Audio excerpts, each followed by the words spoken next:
रामचंद्र कर धामनगर आम union branch secretary. कौन कह आज कहीं आमर दीर्घ दिन है आमर दाबी आम पाखापाखि 20 वर्ष है आम आंदोलन करुँ। गवर्नमेंटर जिते प्रकार काम धान किणा कतरू आरंभ करी आपणकर लोक इन्शुरांस प्रदान करिया कत आरंभ करी गवर्नमेंटर समस्त प्रकार कार्य जो आज गवर्नमेंट बाहा बाहा नौ तथापि आमर स्टाफ मैंने आज अवहेलित होकर पड़ी। आमर दाबी 3टी दाबी। आमर प्रथम दाबी है आमर समस्त को कैडरभुक्त करवा।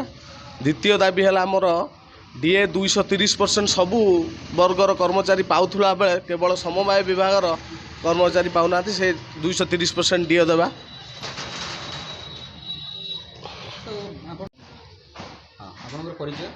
अरुण उदय पात्र बालेश्वर भद्रक जिला सेवा समय समिति कर्मचारी संघर साधारण संपादक एवं ऑल ओडिशा फेडरेशन उपसभापति। कौन कहे आज जो आप स्ट्राइक कौन मुद्दा रखी ये जो 3 दफा दाबी नहीं आम आज स्ट्राइक के ओह्लैचु एटा आजिकार मुद्दा नुहे। ये मुद्दा हूँ वर्ष तलर कथा। वर्तमान प्रथम दाबी थिला आमर जे कैडर करी आमको सब ट्रांसफर लागू करने एटा कैडर ऑलरेडी चिट्ठी जाइला बेले एको कहीं कैबिनेट एविडेंस करके रखागला ता आम जापारू ना। द्वितीय कथा है सारा ओडिशार समस्त कर्मचारी समस्त वर्गर समस्त डिपार्टमेंट रे 7th पे पाउतला बेले आम डिपार्टमेंट 7th पे पिला माने पाई पारु ना। तृतीय कथा है जे 230% डीएटा सबू संस्थार सब डिपार्टमेंट नहीं सारी आम एपर्तन पाइनु। यही 3टी दाबी आम मुख्य दाबी जहाँ को लेकिन आम आज आंदोलन को ओह्लैचु।